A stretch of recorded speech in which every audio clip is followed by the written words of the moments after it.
Buenos días. No, todavía me falta flow. Buenos días. Ahora sí. Ahora sí. Bueno, para mí siempre es un placer y obviamente me encanta. ¿Me cae ahí? Me cascan en la casa. Para mí es un placer, es una bendición poder estar acá parado. De las cosas que más me gusta hacer es predicar de Jesús. Y antes de empezar, quiero que me acompañe a orar por ustedes, orar por mí, para que realmente Dios sea permitiéndome no hablar bobadas, sino hablar lo que Dios quiere que hablemos en esta mañana. Señor, te doy gracias por la iglesia, te doy gracias por mi vida, Señor. Te doy gracias por cada persona que aún nos está viendo, Señor, a través de las redes sociales. Te pedimos, Señor, que seas tú en medio de esto. Espíritu Santo, toma el control de este tiempo, Señor. Toma el control de este momento, Señor, el control de los corazones. Permite, Señor, abrir oídos, Señor, y corazones para que esta palabra, Señor, pueda dar fruto, Señor, al 100%, y que seas tú, Señor, hablando a través de mí, Señor. Que yo simplemente una herramienta para que tú seas obrando, Señor, en cada persona, Señor, como tú lo desees y como tú lo has propuesto en tu corazón. En el nombre de Jesús, amén y amén. Bueno, hoy vamos a hablar de algo que durante mucho tiempo me ha confrontado como cristiano y me ha confrontado como seguidor de Jesús, y que aparte me ha hecho cuestionar mi fe. Y es que yo siempre, desde que empecé a ser cristiano, me he preguntado qué tenía Abraham, qué tenía David, qué tenían los héroes de la fe y qué tenían los discípulos que podían caminar, que podían pensar, podían accionar de una forma que yo no puedo entender. Y es una forma que va más allá del humano, va más allá de las emociones. O sea, pensar en Abraham, pensar en esos héroes de la fe, es pensar cómo hacían o cómo hicieron para tomar decisiones tan trascendentales en tu vida, tan importantes en su vida, de una forma tan natural, que parecía como tan fácil las situaciones. Pero cuando uno va y mira las decisiones que ellos tomaron, uno dice: parce, ¿cómo lo hicieron? O sea, yo no entiendo cómo Abraham pudo tomar esa decisión de una forma tan natural. Yo no entiendo cómo David pudo enfrentar a un gigante con tanta confianza. Y yo no entiendo cómo los discípulos podían predicar de Jesús aún sabiendo que su vida estaba en riesgo, aún sabiendo que podían ser encarcelados, aún sabiendo que iban a ser golpeados, que iban a ser apedreados y que inclusive iban a morir por predicar la palabra de Dios. Yo siempre me he preguntado ¿qué tenían ellos?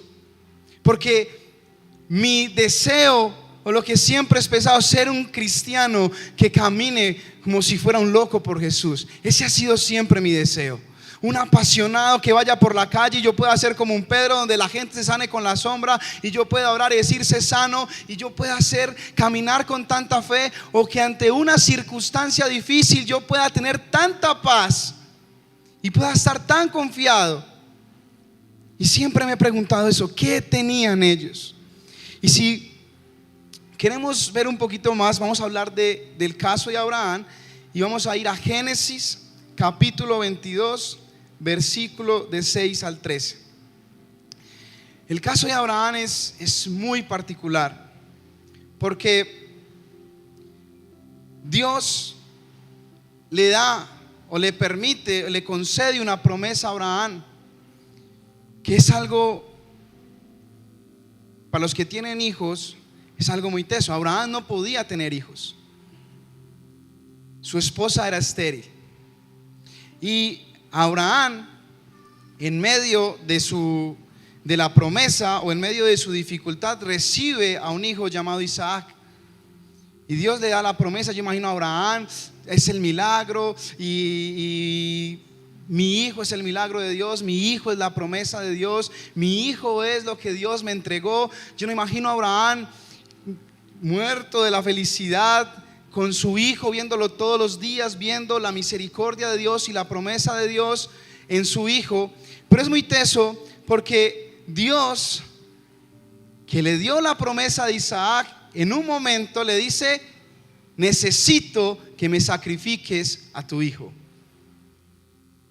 Yo no sé, pero yo siendo Abraham, le hubiera dicho: Señor, lo que se da no se quita. Como todo paisa. Los paisas cuando regalan algo, no me lo va a quitar, que lo que se regala no se quita, viejo, lo que se regala no se quita. Yo me imagino, yo si hubiera sido Abraham, le hubiera dicho: Señor, no, lo que se da no se quita. Pero Abraham toma unas decisiones y una acción. No sé si pueden ponerme el versículo. Toma unas decisiones tan trascendentales. Y es que Abraham en el versículo 4 dice que él se levanta de mañana, se levanta muy temprano. Abraham en ningún momento se queja. En ningún momento Abraham está diciendo, poniendo excusas: Señor, es que la leña se mojó, no lo puedo llevar. Señor, no, es que la abuelita se lo llevó, no está conmigo. No, Dios, es que sabes que la candela se le dañó la cosita, no prende. Abraham en ningún momento se excusó. Abraham en ningún momento le dijo a Dios: Señor, si tú me diste la promesa, ¿por qué me estás pidiendo que mate a mi propio hijo? ¿Por qué estás pidiendo eso? Yo no sé si los que tienen hijos acá, si Dios le dice: hey, tú vas a llevar a tu hijo y lo vas a degollar en forma de sacrificio, ¿tú lo harías? Y lo más teso de Abraham, y es lo que me confronta a mí como cristiano, es que Abraham, las características de Abraham es que Abraham tenía confianza. Abraham no dudó, no titubeó en ningún momento. En ningún momento sacó una excusa. Tenía la seguridad de quién era Dios. ¿Y sabes por qué tenía la seguridad de quién era Dios? Porque cuando Isaac le dice: papá, es que veo que hay leña, veo que hay fuego, veo que hay de todo, pues yo no veo el cordero, mano. Era un hijo llanero. Yo no veo el cordero. ¿Dónde está el cordero? Y Abraham le responde: hijo, Dios proveerá un cordero. Yo no sé tú en ese momento cómo le respondió a tu hijo: ay, es que el cordero va a ser usted. Estuviera llorando, estuviera muerto del miedo, estuviera pensando la forma de escaparse, estuviera ayunando, estuviera orando, estuviera pidiendo milagros: Señor, ¿por qué? Estuviera preguntando todo el tiempo: ¿por qué? ¿Por qué Dios? ¿Por qué a mí? ¿Por qué si tú me lo diste? Yo hubiera sido así. Yo hubiera preguntado por qué. Pero Abraham dice con toda confianza: Dios va a proveer. Y en el versículo 6 al 13 dice: tomó Abraham la leña del holocausto y la puso sobre Isaac su hijo. Qué descarado, parce. O sea, lo va a matar y lo va a poner a llevar leña. O sea, lo bien. ¿Cómo era la confianza de Abraham? Que aún en ese momento, y ahora en la generación que ahora estamos, la mamá: no, yo le llevo eso, mijo, venga, yo le cargo esa leña, yo le cargo la lonchera, yo le llevo todo. Si te voy a matar, ¿cómo te vas a poner a cargar eso? Pero Abraham en medio de ese tiempo dice: hijo, lleva la leña, lleva eso, lleva el fuego, lleva el cuchillo con el que iba a matar a su hijo. Y caminan, versículo 7.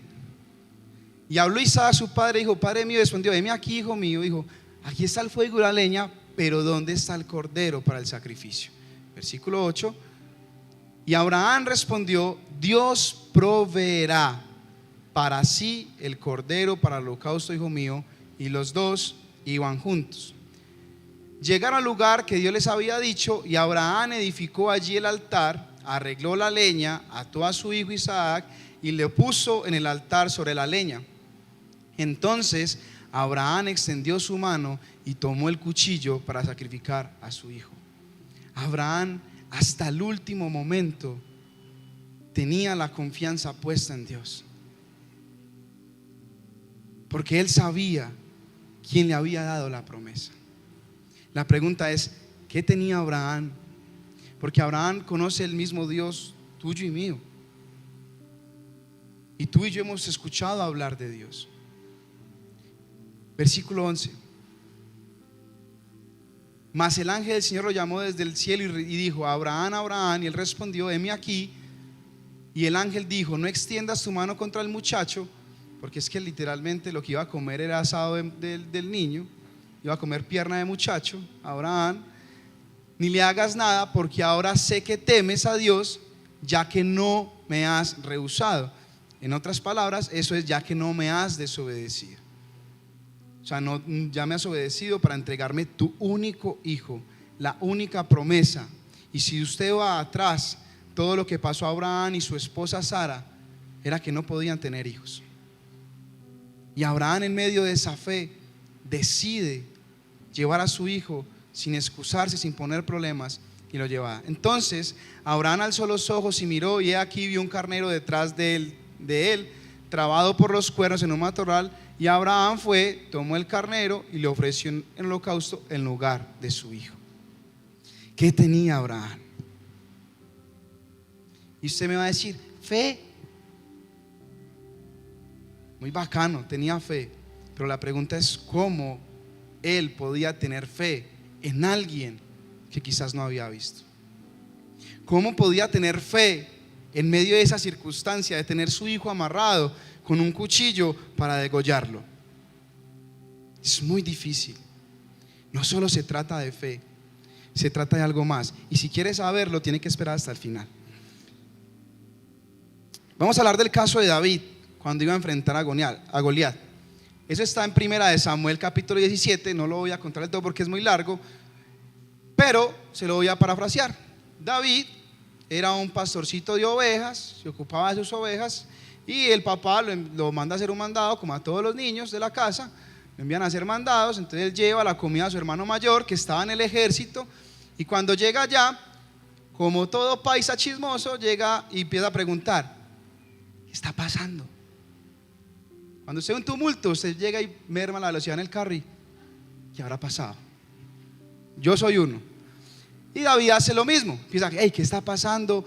No, es que vamos a enfrentar a un gigante y el ejército se está haciendo no sé qué. Es que pero ese gigante que es un pagano, ese gigante Dios lo va a vencer, Dios nos va a dar la victoria. Y se encuentra con su hermano, y su hermano dice: ¿usted qué hace aquí? Yo sé lo que hay en tu corazón hay maldad. Lo que le quiso decir: hermano, usted está en chismo de lo que va a quedar viendo la pelea contra Goliat. Usted está en chismo de lo que va a quedar viendo la pelea contra Goliat. Dice: hey, pero yo qué hice. ¿Quién ha respondido así cuando le empiezan a regañar? Hey, pero yo qué hice. Yo no he hecho nada. Y David sale y se va y vuelve y pregunta por allá: hey, ¿qué es lo que está pasando? Y la gente que es más chismosa va y le dice a Saúl: hey, hay un pelado por allá preguntando qué es lo que va a pasar. Y entonces ya Saúl se acerca a David, y David le empieza a decir que él quería pelear con Goliat, porque Dios le iba a dar la victoria. Yo no sé si usted se pone en el lugar de David, y yo quiero que nos empeliculemos juntos. Pero David, siendo un pastor de ovejas, ve un montón de gente armada con espadas a punto de pelear, pero ve algo en particular de todos, y es que todos tenían miedo de pelear con Goliat. Todos tenían miedo de enfrentarse al gigante, pero David le dice: yo voy a pelear y Dios me lo va a entregar. ¿Qué tenía David para tomar esa decisión? ¿Qué había en David para ir a hacer eso? Pues resulta que le ponen la armadura, le ponen el yelmo, le ponen la espada, y cuando David va a caminar dice: uy, no me da, quíteme todo esto, que yo voy a pelear sin esto, porque no soy capaz. Claro, porque no era un guerrero. David estaba en un lugar que no le correspondía, estaba enfrentando algo tan grande, más grande que él, más grande que su capacidad, más grande que su entrenamiento. Estaba enfrentando a un problema o a un gigante que había entrenado y que había matado a miles de guerreros, y que era el mejor guerrero de los filisteos. Y David decide: sin nada, solo con una piedrita y una honda yo me voy. Y cuando se encuentra frente a Goliat, Goliat menosprecia a David. No solo había sido menospreciado por su hermano, porque su hermano le dice: vaya y busque las pocas ovejas que tiene y pastoréelas en el desierto. Y cuando se encuentra a Goliat le dice: tú eres como un perro muerto.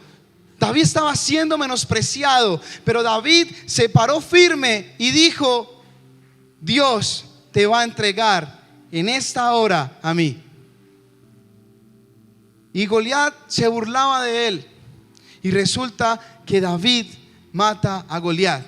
Y sabes, porque David dice algo que nos da la característica similares a Abraham, y es que dice: yo sé quién es Dios, y Dios es más poderoso y te va a entregar hasta ahora a mí. David tenía confianza, seguridad en Dios, no en sí mismo. Bueno, en sí mismo también, porque dice que peleó con osos y peleó con leones para defender sus ovejas. Y que Dios lo había librado de osos y leones, Dios lo iba a librar de Goliat.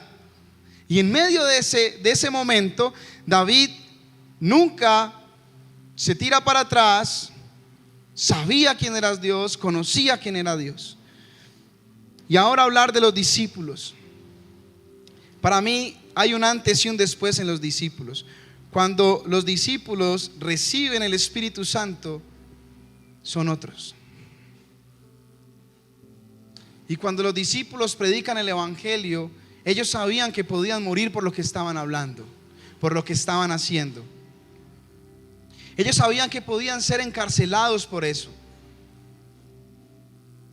Tú y yo estamos en la capacidad de poder predicar aún sabiendo que vamos a ir a la cárcel, o peor aún, sabiendo que nos van a mochar la cabeza. ¿Sabes? Lo fácil para esos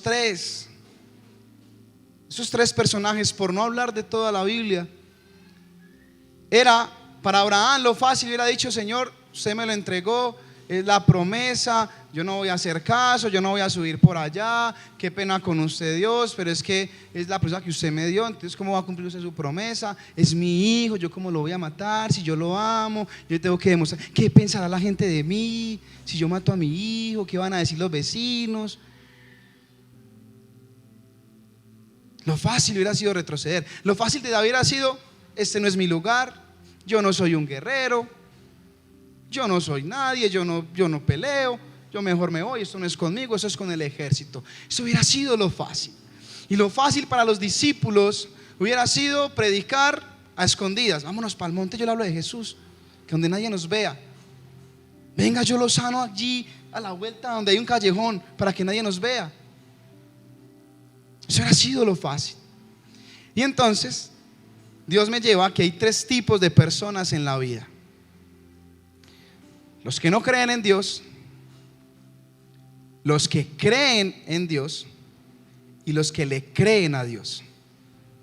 Y acá hay dos tipos de personas sentados en esta noche: los que creen en Dios, porque por cultura desde chico nos enseñaron quién es Dios, creemos que Jesús fue a la cruz, creemos que resucitó en la cruz, creemos que Dios es poderoso, que Él creó.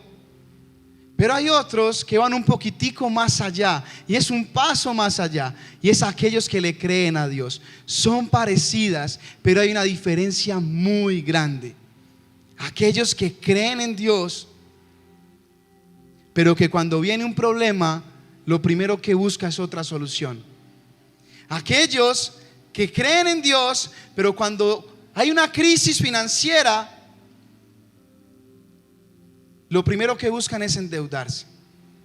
Aquellos que creen en Dios, pero cuando están los papeles del divorcio sobre la mesa, dicen: no hay nada que hacer. Aquellos que creen en Dios y que hay una promesa y que ha pasado tiempo, dice: Dios no lo va a cumplir, Dios no lo va a hacer, Dios me ha olvidado. Conocen a Dios, pero no le creen a Dios. Y están los otros, como Abraham, como David, como los discípulos, que caminan por fe, aún viendo un gigante de pie, que accionan aún viendo que Dios le está pidiendo sacrificar a su hijo, que predican aún viendo y aún sabiendo que su vida está en peligro. ¿Qué tenían ellos? Son muchos los que creen en Dios, son muchos los que creemos en Dios, pero a veces somos pocos los que le creemos a Dios. Creemos en Dios, pero pocos le creemos a Dios. Y en los momentos de dificultad y en los momentos de nuestra fe está puesta a prueba, pasa eso. Caminan y accionan por fe sin pensar en lo que ven, sin pensar en lo que piensan o dicen. Caminan por fe porque están seguros. Y ahora, si quieren saber qué tenían ellos, vamos a ir a Primera de Corintios, capítulo 2, versículo del 6 al 16. Y les voy a contestar. Primera de Corintios es una carta que Pablo escribe a la iglesia de Corinto. ¿Y qué era Corinto? Corinto era una ciudad muy importante, localizada dentro de unos límites entre Grecia y una provincia romana. Y Corinto era una ciudad donde estaba ubicada en una ruta comercial muy importante, demasiado importante. Entonces Corinto era una ciudad altamente próspera, eran ricos, pero aparte también eran muy permeabilizados por muchas culturas, porque llegaban griegos, judíos, romanos, de todo, porque era una ciudad mercantil. O sea, ahí se comerciaba mucho, entonces llegaban muchos viajeros. Eso también hace parte de una estrategia que Dios usa para poder llevar el evangelio. ¿Qué mejor forma de yo predicar en Corinto y que en medio de esas rutas toda la gente que llega, cuando se va, el evangelio se va a expandir por todos los lugares de la tierra? Es muy teso. O sea, Dios tiene todo ahí a la medida. Es muy teso. Pero también, eso es lo bueno de Corinto. Lo malo es que a toda esa cultura y todo eso, ellos en esa ciudad adoraban a una diosa llamada Afrodita, que Afrodita era la diosa del amor y la belleza. Y entonces había mucha inmoralidad sexual. Tanta inmoralidad sexual había en esa ciudad que ellos tenían un templo para Afrodita en un lugar alto y habían miles de prostitutas alrededor. Entonces, si vemos lo que era la ciudad de Corinto, si estamos hablando de que ellos adoraban la diosa Afrodita, según el Instituto Bíblico hay una corriente donde se empieza a mover esa ciudad. Se mueven en impurezas, insexualidades, egos, lujuria, vanidades. ¿Por qué? Porque había mucho dinero, había muchas cosas, pero también estaba eso. Y en medio de eso, Pablo, en su segundo viaje misionero, va al lugar y empieza a predicar de Jesús y monta una iglesia en ese lugar. 3 años después, Pablo envía esta carta de haber montado iglesia y la envía en el capítulo 2 para contextualizarlos y entrar en detalle. Pablo manda la carta y le envía la carta a los creyentes de la iglesia que él había montado hacía 3 años en su segundo viaje misionero. Entonces, cuando Pablo envía la carta, la envía a creyentes y a 2 tipos de creyentes. En la primera parte, Pablo envía a creyentes que estaban apenas empezando. Entonces dice: yo prediqué no con palabras persuasivas, no con sabiduría humana, aunque lo podía hacer. Pablo era un judío chamaíta, o sea, tenía todo el conocimiento de la palabra de Dios. El man era un crack. Pero Pablo decide no predicar con esas palabras, sino que decide predicar a través del poder de Dios, para que la gente creyera, no por lo que él dijera, sino por lo que Dios hablara. Pero es muy teso, porque en el versículo dice: sin embargo, hablamos sabiduría entre los que han alcanzado madurez. Pablo está dividiendo 2 tipos de creyentes: aquellos que apenas están convirtiéndose al Señor. Entonces Pablo decía: venga, hay muchos que están convirtiendo y no están dejando sus malos hábitos, no están dejando su vida pasada en la corriente o en la cultura de Afrodita, están todavía con ese tipo de cosas. Pero hay otros a los cuales estoy hablando porque ya tienen una madurez espiritual. Y cuando hablamos de madurez espiritual, Me puse a buscar y dice, son aquellos que han dejado de pensar y actuar como niños. Un niño es totalmente responsabilidad de su padre y de su madre. Depende 100% de lo que haga su padre o su madre por él. Pero una persona madura, que es lo que nos da duro, cuando ya para allá, uno que ya pasó los 15, ya tengo 18, cuando ya entramos a esa edad de madurez, nos da duro porque nos tenemos que hacer responsables de nuestros propios actos. Nos tenemos que hacer responsables de lo que hacemos. O sea, que una persona madura no es aquel que le echa la culpa al pastor, no es aquel que le echa la culpa a los amigos, no es aquel que le echa la culpa a su familia, sino que es aquel que se hace responsable de sus actos. Entonces él dice, esos que son maduros son aquellos que procuran crecer en fe y en conocimiento, pensando en la estatura de la plenitud de Cristo. Y está en Efesios 4:15. Y luego volvemos acá. Efesios 4:15 dice lo siguiente: sino que hablando la verdad en amor, crezcamos en todos los aspectos en aquel que es la cabeza, es decir, Cristo.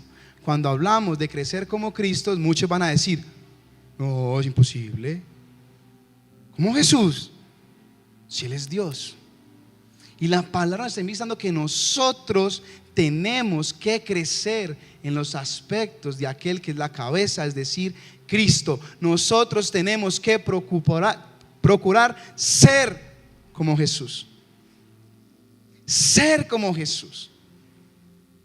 O sea, tenemos la vara muy alta. Y no quiere decir que eso lo vamos a alcanzar rápidamente. Es un crecimiento hasta que Cristo venga por nosotros. Pero tenemos que procurar, tenemos que esforzarnos. Y eso lo hace una persona madura. Volvemos al 6. Dice, sin embargo, hablamos sabiduría entre los que han alcanzado madurez, pero una sabiduría no de este siglo, ni de los gobernantes de ese siglo que van desapareciendo. Y cuando hablamos de sabiduría, en el griego, la palabra sabiduría significa sofía. Y cuando hablamos de sofía dice conocimientos, habilidad, capacidad. Pero versículo 7, sino que hablamos sabiduría de Dios. Y yo quiero que entremos en detalle para que podamos llegar a lo que estos tres personajes tenían en especial y lo que tú y yo podemos tener. Y es que la sabiduría de Dios es aquella sabiduría que viene de Dios, no de nuestro propio conocimiento, no de nuestra propia habilidad, sino que viene y proviene de Dios. Entonces él está hablando en sabiduría de Dios, en misterio, la sabiduría oculta. Y estas dos palabras fue muy teso para mí, porque cuando yo empecé a Dios a hablarme de esto, y yo cada vez que predico es porque Dios ha venido hablando a mi vida, Dios me da la respuesta acá, pero para encontrar la respuesta yo empezaba a leer y yo no entendía, yo cada vez estaba más confundido de esta palabra. Por eso lo estoy tratando de desmenuzar. Yo estaba demasiado confundido. Y la única forma, pasé 3 noches, hasta tarde de la noche, mi esposa estaba de testigo, y las 3 noches estaba bloqueado en lo que Dios me quería decir a través de este pasaje. Porque esa fue la respuesta a la que Dios me llevó con la pregunta que yo le hice: ¿de qué tienen ellos que yo no tengo hoy? ¿Qué tienen ellos que toman decisiones de esa índole y que yo no tengo hoy? Y cuando Dios dice la sabiduría de Dios, ese conocimiento que viene de Dios, misterio y sabiduría oculta, dice misterio, dentro de el griego dice apokrupto, que significa esconder, ocultar o mantener lejos de. Y sabiduría oculta es lo mismo, viene de lo mismo, parte de mantenerte lejos de cierta población. O sea, algo que está escondido tiene que ser ¿qué? Alguien que está escondido tiene que ser ¿qué? Buscado. Alguien que está escondido tiene que ser buscado o tiene que ser revelado. Cuando usted jugaba escondidijo, usted tenía 2 formas de pillar a sus amigos. Una, que el amigo chismoso están debajo del carro, le revelara dónde están, o usted tener que ir a buscar. Pero lo peor era cuando uno jugaba escondido y el último liberaba toda la barra. Eso era muy difícil, eso era una adrenalina ni la berraca, porque uno iba y buscaba y no, el último no lo hacía, tengo que buscar bien. Y entonces todos decían, está por allí, no, está por allí, porque ya había el primero, y uno buscando, y uno preparado buscando al que está escondido, al último, para que no llegara a la barra, porque le tocaba no volver a buscar, porque buscar es incómodo. Buscar es incómodo, porque buscar se necesita tener que pararse, tener que ir a un lugar y tener que detenerse en ese lugar a buscar. ¿A quién le ha pasado acá que las esposas y las mamás tienen un don? Mijo, vaya por la camisa que está allá. ¿Y allá es en dónde? Allá donde yo la puse. Pregúntele más. Y así me pasó con mi esposa. Entonces yo en algún momento decidí qué tenía que hacer para que ella después no, es que mírelo acá, vea, usted no busca, es que no busca. Entonces en esos días me mandó por unos ganchos. Están allá colgados en la habitación. Entonces subo yo y decidí empezar a detenerme a buscar. Entonces me detuve a buscar y yo era así. Primero había mandado a Mateo. Entonces Mateo, yo no encuentro eso no puede eso allá, soy mentirosa, no puede eso allá. Yo fui, yo lo voy a encontrar. Cuando voy subiendo y me empiezo a detener y yo colgado, no está donde ya dijo, y empecé a detenerme y a buscar parte por parte. Y el buscar se necesita revisar minuciosamente hasta encontrar los ganchos. Llegó un momento y dije, no lo encuentro, no puedo bajar, no voy a perder esta batalla, no la voy a perder. Y entonces llegué y me paré así y empecé a mirar. Los ganchos estaban colgados en un lugar donde ya no había dicho, pero estaban colgados. Los encontré. Mateo, es que usted no busca. Entonces me di yo, Mateo, es que usted no busca, eso estaba ahí, usted no busca.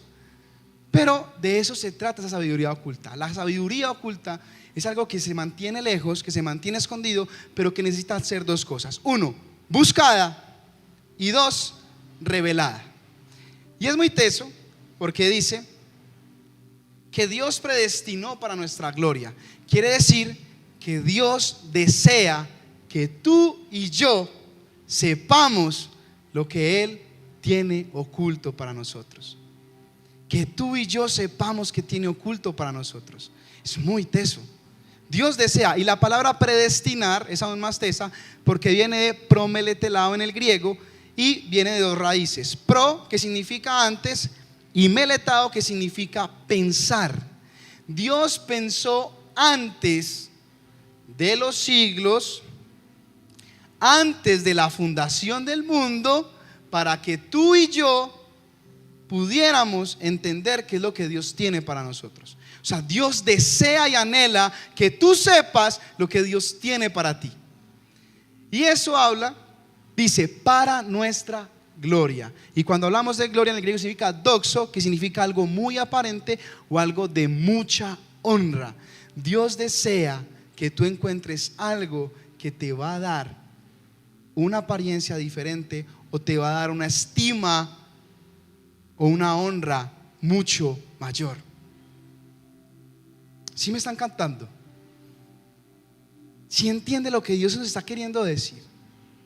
Dios nos está pidiendo dos cosas. Uno, busca lo que yo preparé para ti. Y vamos al versículo 8. Dice: la sabiduría que ninguno de los gobernantes de ese siglo han entendido. Eso es muy teso, porque si la hubieran entendido, no habrían crucificado a Jesús. Sino, como está escrito, y eso es aún más teso, dice, cosas que ojo no vio, ni oído yo, ni han entrado al corazón del hombre, son las cosas que Dios ha preparado para los que le aman. Y resulta que esto me lleva a Isaías 64:4.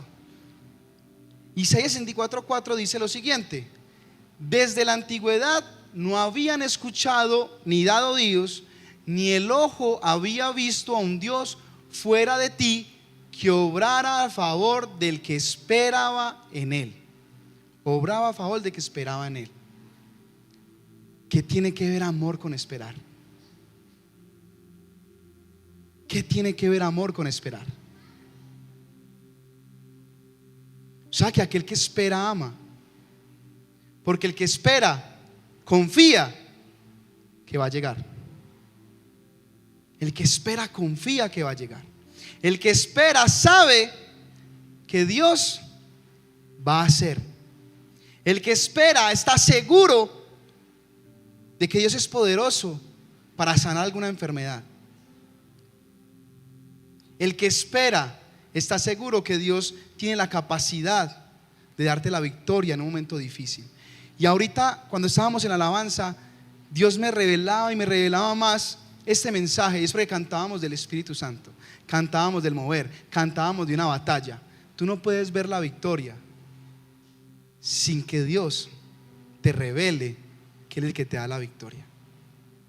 Si tú no sabes que Dios da la victoria, tú no puedes entender que Dios te da la victoria. Aunque tú creas en Dios, pues trata de buscar.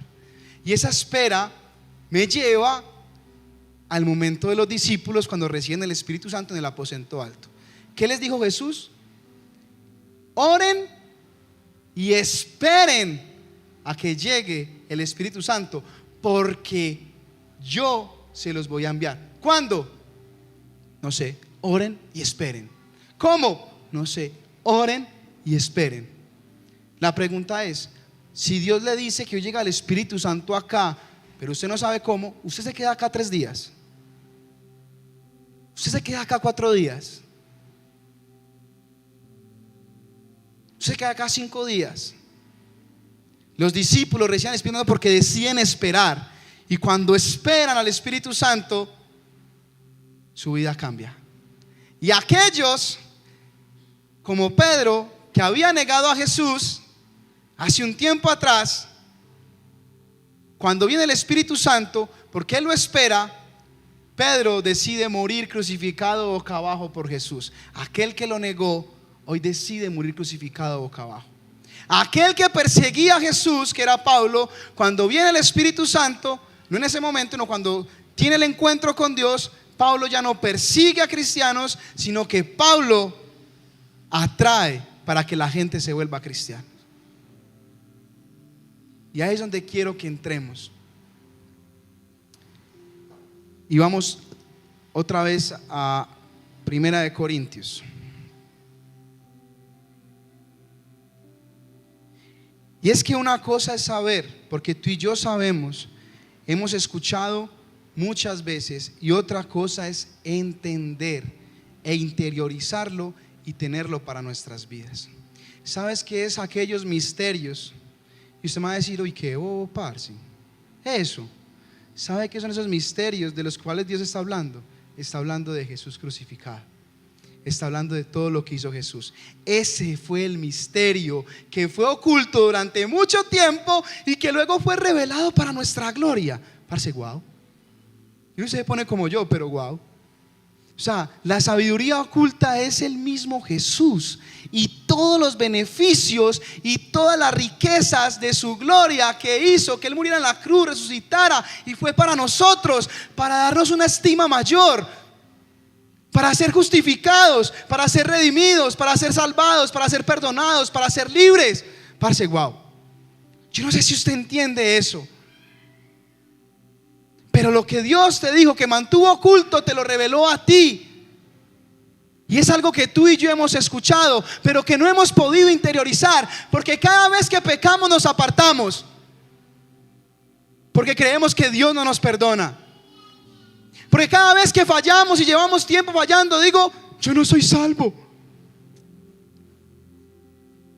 porque no me siento de alta estima, porque Dios dice que somos su obra maestra. Somos su obra maestra. Somos adoptados y puestos como sus hijos. Dios nos cambió una identidad, y esa es la sabiduría que se te ha sido dada a ti para que puedas vivir en gloria. Y cuando hablamos de eso, Le voy a mostrar. Efesios 1:9 dice lo siguiente: nos dio a conocer el misterio de su voluntad según el beneplácito que se propuso en él. Él nos permitió conocer. Efesios 3:4-9. ¿Qué nos permitió conocer? En vista de lo cual, leyendo, podréis comprender mi discernimiento del misterio de Cristo. O sea, nosotros tenemos que comprender. Hemos escuchado muchas veces, pero no hemos comprendido, y eso hace que tú y yo a veces actuemos como inmaduros espirituales. Yo hace un tiempo atrás, hablando con un amigo mío, que cree teólogo, estábamos hablando y yo le hice la pregunta: ¿en la iglesia somos maduros o somos inmaduros espirituales? Y en la conversación que tenemos, el amigo mío y yo, y todos los amigos que estamos ahí, decidimos algo, y es que la mayoría de los que están sentados deberíamos ser maduros, pero no somos maduros. Deberíamos ser maduros. ¿Y sabes por qué no somos maduros? Porque no hemos comprendido lo que Dios ha preparado para nosotros. Lo hemos conocido y lo hemos escuchado, pero no hemos comprendido. Romanos 16:25 dice: y aquel que es poderoso para afirmarnos conforme a mi evangelio y a la predicación de Jesucristo, según la revelación del misterio que ha sido mantenido en secreto durante siglos sin fin. Y Colosenses 1:27 dice: a quienes Dios quiso dar a conocer sus riquezas, la gloria de este misterio entre los gentiles, que es Cristo en vosotros, la esperanza de gloria. Dios nos ha querido dar esperanza, nos ha querido dar de sus riquezas, nos ha querido dar de su gracia, y nos preparó para nosotros. Ya tenía todo esto gestado, ya lo había pensado desde antes de la fundación del mundo, desde antes que el tiempo irrumpiera en la tierra, ya lo tenía pensado para nosotros. Colosenses 2:2 dice: para que sean alentados sus corazones y unidos en amor, alcancen todas las riquezas que proceden, escuche, de una plena seguridad de comprensión, resultando en un verdadero conocimiento del misterio de Dios, es decir, Cristo, que proceden de una plena seguridad de comprensión, resultando en un verdadero conocimiento del misterio de Cristo. Tú y yo queremos comprender. La pregunta, iglesia: ¿tú y yo queremos comprender? Sí. Necesitamos buscar uno. Pero lo que sigue en Efesios es lo que tenían ellos, que les podía tener la plena seguridad de la comprensión de quién era Dios. Y eso es lo que tenían ellos. Ellos comprendían y en su corazón estaban seguros de quién era Dios. Entonces en Efesios, en Corintios, perdón, Daisy, qué pena contigo, buscando ahí Efesios sin razón. En Corintios, la siguiente parte, lo que nos va a decir qué es lo que tú y yo hoy nos está haciendo falta, o a mí. Yo no sé, de pronto ustedes son más santos que yo, pero a mí. Pero Dios nos la reveló por medio del Espíritu, porque el Espíritu todo lo escudriña, aún las profundidades de Dios. 11. Porque entre los hombres, ¿quién conoce los pensamientos de un hombre sino el espíritu del hombre que está en él? Asimismo, nadie conoce los pensamientos de Dios sino el espíritu de Dios. O sea, parce, hasta aquí, si es lo que hay, estamos jodidos. El espíritu de Dios conoce lo de Dios.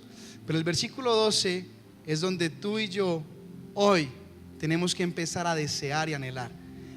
Y nosotros hemos recibido no el espíritu del mundo, sino el espíritu que viene de Dios, para que conozcamos los que Dios nos ha dado gratuitamente. O sea, tú y yo, ¿a quién necesitamos? al Espíritu Santo. Sin el Espíritu Santo, tú y yo no podemos comprender lo que Dios tiene para ti y para mí. Y a mí me confrontó mucho porque yo le decía a Dios: te he escuchado, yo te he servido. Yo desde que llegué a la iglesia empecé barriendo, trapeando, organizando sillas. Luego Dios me permite ministerios, predicar, liderar jóvenes, ahora liderando adolescentes. Pero yo le decía a Dios: no se me ha sido revelado completamente lo que tú has preparado para mí. Porque cuando mi matrimonio estaba en crisis, yo he empezado que no hay más. Porque cuando alguien está enfrentando una enfermedad, como la de una chica de nosotros en Teens, yo dije: Dios, ¿por qué no lo hiciste? Porque cuando la tentación ha llegado a mi puerta y yo no he podido superarla, Señor, me falta tu Espíritu. Porque no he podido pasar la prueba. Porque cuando las promesas no llegan a tiempo, yo he dicho: Señor, no vas a hacer nada, no vas a actuar. Y Él me está diciendo: hey, te falta intimidad con el Espíritu Santo. Porque es aquel que me conoce hasta lo más profundo. Y Él te va a revelar. Tú vas a comprender con plena seguridad quién es Dios. Y entonces vas a poder hacer lo que creías que no podías hacer. Vas a predicar en tu trabajo, vas a predicar a las afueras, vas a hablar de Jesús en todo lado, porque no vas a tener miedo del que dirán, porque no vas a tener miedo de qué van a pensar de mí. Y eso hace que hoy mi vida vuelva y se parta en dos. Porque cuando recién fui cristiano, lleno del Espíritu Santo, empecé a predicarle a la vecina chismosa del barrio, y yo me sentaba con ella a tomarme un tinto en su casa. Porque lleno del Espíritu Santo, teniendo solo 3 meses siendo cristiano, llaman a mi puerta a decir que una familia, 2 de ellas estaban poseídas en su casa a las 2 de la mañana. Y yo llamando al pastor, y el pastor no contestó. Pastor, vaya usted. Y voy yo, y en medio de todo, en medio del Espíritu Santo, estas 2 personas pueden ser libres. Lleno del Espíritu Santo, llené mi casa de jugadores, adolescentes y jóvenes con deseo de conocer de Dios. Pero hubo un momento de mi vida cuando dejé de buscar el Espíritu Santo. Y entonces eso que hacía y que me parecía algo apasionante y algo que me llenaba, empecé a verlo como locura. Y empecé a decir: ¿cómo le va a predicar a estos manes? ¿Cómo le va a predicar a un jugador sub-20? Me van a gozar. Y empecé a perder la esperanza, porque empecé a creer que las cosas de Dios eran locura. Pero cuando el Espíritu Santo me llena, entiendo que aun cuando Dios nos sana y la persona muerte, tengo la esperanza de que esa persona está con Dios. Valerie, cuando se nos fue, para nosotros fue muy duro. Pero luego en su momento yo le dije a mi esposa: estoy en la plena seguridad de que ella está con Cristo, porque predicamos a tiempo y predicamos fuera de tiempo. Cuando alguien estuvo enfermo hace mucho tiempo, no me acuerdo, tenía una alergia al polvo, alergia a respirar, alergia al agua, alergia a la arena, alergia al sudor, alergia al calor, y era arquero. Miguel tenía la piel llena de escamas, llena de ronchas, estaba pelado, y él todo el tiempo era así, lleno del Espíritu Santo. Le dije: hey, ¿usted cree que Dios lo puede sanar? Vamos a orar.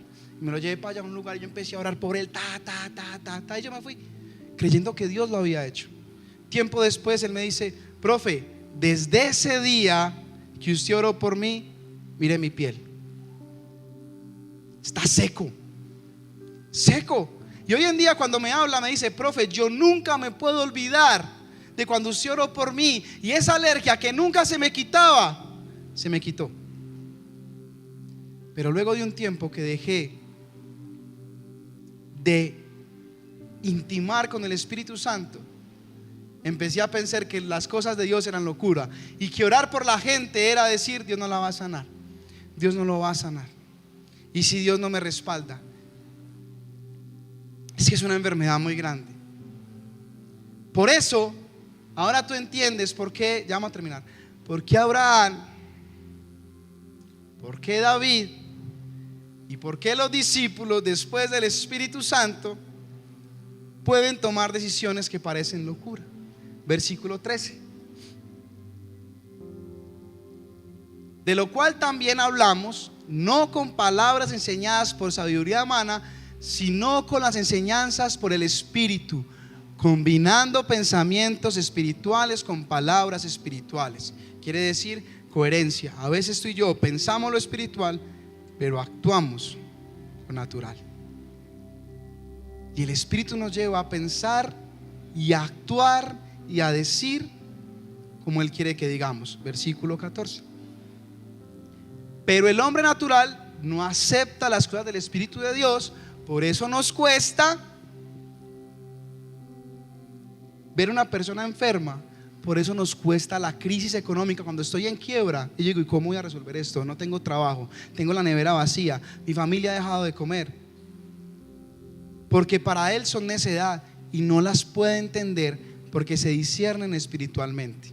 Versículo 15: en cambio, el que es espiritual juzga todas las cosas, pero él no es juzgado por nadie. Eso no habla de señalar, esto habla de discernimiento, esto habla de entender de todo lo que viene de Dios.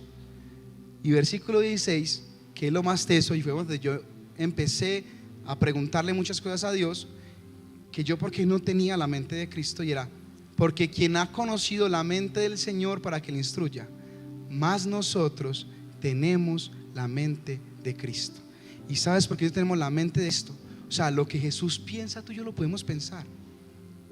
Es porque el Espíritu está en nosotros.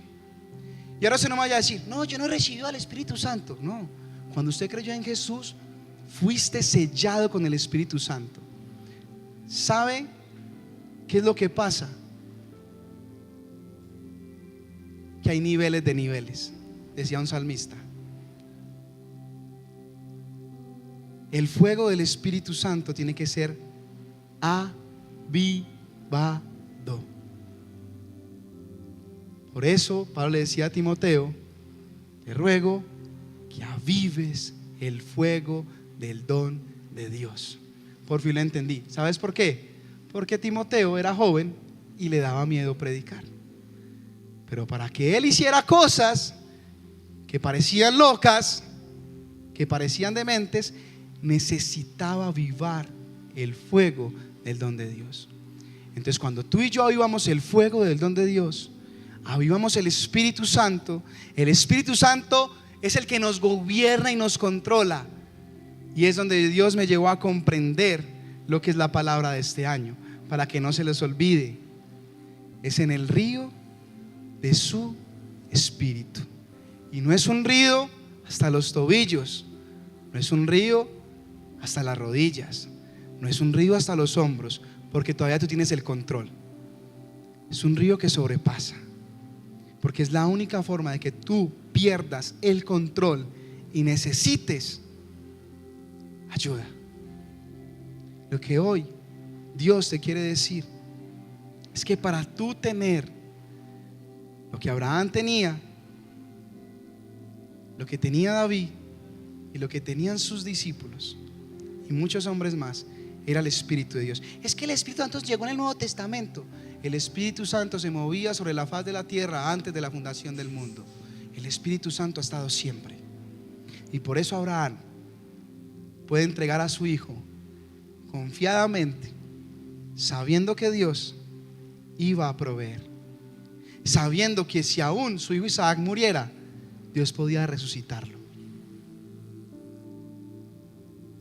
sabiendo que si aún su hijo muriera y no resucitara, Dios iba a cumplir la promesa. No sabía era que no lo iba a matar. Él sabía que Dios tenía la capacidad de resucitar a Isaac, de darle una nueva generación o de proveer un cordero. ¿Por qué tanto silencio? ¿Qué tal si ahí tú y yo nos ponemos de pies y hacemos algo? Y es, como dice David, clama, clama, como el ciervo brama por las aguas. Como el ciervo brama por las aguas, deseando de beber de esas aguas, clama hoy por el Espíritu Santo. Porque Dios desea eso, y el Espíritu Santo quiere dártelo a conocer. Y yo creo y estoy seguro que muchos de nosotros a partir de ahora vamos a empezar a ser maduros espirituales, entendiendo que vivimos en lo espiritual con experiencias naturales, pero todo lo que tú y yo vivimos en esta tierra tiene un propósito y tiene un fin. En tu trabajo hay un fin, en tu trabajo hay un propósito, con tu familia hay un propósito, a las personas que te rodean hay un propósito, afuera hay necesitando gente con muchas cosas. Hace 15 días estuvimos llevando la palabra a los habitantes de Calle del Metro y todos decían lo mismo: yo no vuelvo porque me siento menospreciado por la gente. Tú y yo somos llamados a abrazar indigentes, aunque huelan maluco. Y aunque para otros parezcan locura, es lo que a ellos los va a sentir amados, y es lo que a ellos les va a expresar el amor de Dios. No decirles salgan de ahí, sino decirles yo te acepto y quiero ayudarte y quiero amarte. Porque todos nos decían lo mismo: yo no quiero volver a casa porque siento que no me van a amar, porque siento que me menosprecian. Tú y yo somos llamados para eso. ¿Quieres amar de verdad? Que ha sido parte de mi confrontación con mi familia, demostrarles mi amor. Necesito el Espíritu Santo. Porque para mí el amar es locura por lo que mi papá hizo hace mucho tiempo. Pero hoy quiero amar. ¿Qué tal si tú ahí cierras los ojos y deseas, anhelas, anhelas, anhelas, anhelas, anhelas, anhelas al Espíritu Santo? Dios desea mostrarte lo que hay en su corazón, desea mostrarte las profundidades de Dios, desea que tú puedas comprender que eres justificado, que eres amado, que eres importante, que eres redimido, que eres salvado, que eres perdonado, que eres libre. Dios desea y anhela eso en tu vida. Él desea y anhela eso. Espíritu Santo, aquí estamos. Espíritu Santo, hoy oro para que tú avives el fuego que hay en nosotros. Espíritu Santo, yo hoy te pido que tomes el control de nuestras vidas. Yo te pido que seas tú, Espíritu Santo, haciéndome accionar, haciéndome mover, haciéndome decir. Yo quiero que seas tú, Espíritu Santo, el que me guíe. Te necesito, Espíritu Santo, porque sin ti no puedo comprender lo que Dios tiene para mí. Te necesito, Espíritu Santo, porque quiero que sea revelado la obra de Jesús en la cruz. Te necesito, Espíritu Santo, porque sin ti yo no puedo hablar a otros de Dios. Te necesito, Espíritu Santo, porque necesito amar a quienes no puedo amar. Te necesito, Espíritu Santo, porque quiero entender que frente a las circunstancias difíciles, frente a una crisis emocional, cuando estoy deprimido, cuando no tengo esperanza, cuando estoy abatido, cuando estoy sumergido en mi propia habitación tristemente, te necesito a ti para que me reveles que en Cristo soy más que suficiente, que Cristo es más que suficiente, que en Él está la plenitud, porque Cristo es el que lo llena todo en todo. Necesito comprender. Y qué mayor ejemplo de Jesús, que tiene que sobrepasar una situación difícil de morir por nosotros. Y aunque su parte humana no lo quisiera, Él con el Espíritu Santo entendía que era necesario morir por nosotros, porque era la voluntad del Padre. Ahora cantábamos, iglesia, yo quiero que la voluntad que se hace en los cielos se haga aquí en la tierra. Y para hacer lo que Dios hace en los cielos, necesitamos al Espíritu Santo para que se haga en la tierra, porque necesitamos de su Espíritu Santo para movernos. Desea, iglesia, desea en esta mañana. No te vayas así que algo pase en tu vida. Espíritu Santo, si te quieres manifestar, manifiéstate como tú quieras. Manifiéstate aún como en la palabra, en lenguas. Manifiéstate aún como fuego que queme el interior, que ellos puedan entender que tú estás haciendo algo. Pero no nos queremos ir de acá igual. No queremos seguir igual. Queremos ser de aquellos que te creen a ti.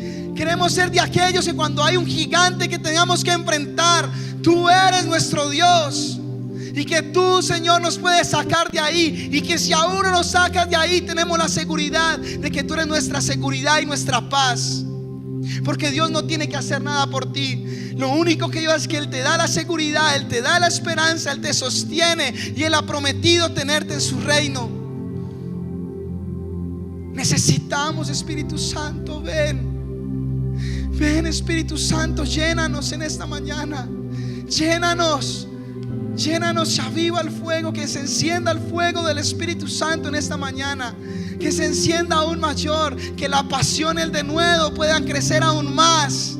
Puedan crecer aún más, porque necesitamos que la palabra de este año se haga realidad en esta iglesia. Necesitamos vivir sumergidos en tu presencia, sumergidos en tu presencia, dejándonos llevar por tu río, dejándonos llevar por tu presencia, Espíritu Santo, dejándonos llevar por ti. Que sea tú quien nos guíes, Espíritu de Dios. Ahí en silencio clama, tú y Dios, tú y el Espíritu Santo. Clama, clama, clama, clama. Clama, clama por el Espíritu Santo. Clama por el Espíritu Santo. Clama, clama. Si tienes que gritar, grita. Si tienes que llorar, llora. Pero clama, no te quedes igual, porque hay para ti, aunque no lo creas, aunque dudes. Eso no es para mí, eso es para ti.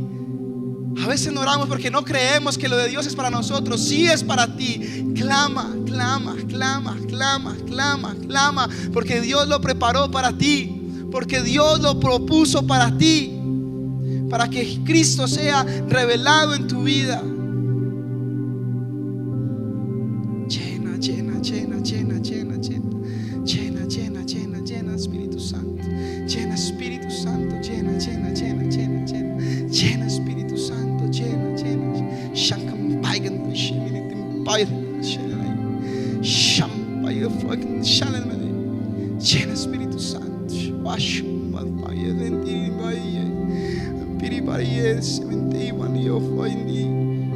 Llena, Espíritu Santo. Llena, llena, llena, llena, llena. Toma cada corazón, toma cada vida, Espíritu Santo, y toma el control de sus vidas. Toma el control de sus vidas, Espíritu Santo. Toma el control de sus vidas, Espíritu Santo. Toma el control de sus vidas, Espíritu Santo. Toma el control. Clama porque el Espíritu Santo te controle y te gobierne. Que te gobierne el Espíritu Santo.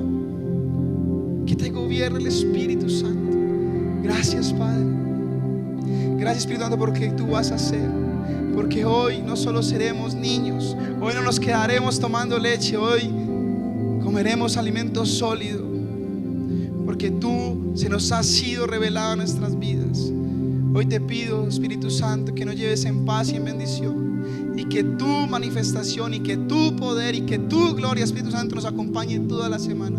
Y que aunque se nos olvide todo lo que hablamos hoy, recuerda solo una cosa: el Espíritu Santo es quien te revela las cosas de Dios, y puedes tener la mente de Cristo. Puedes entender y comprender lo que Cristo pensó aún cuando estaba siendo humano, para poder hacer lo que para otros era locura. Solo váyase con esto. Necesitas al Espíritu Santo que gobierne tu vida. Gracias, amado Dios. Te pido que nos lleves en paz y en bendición, que nos guardes y que seas tú hablándonos y guiándonos cada día y cada noche. En el nombre de Jesús. Amén y amén. Tal si le damos un aplauso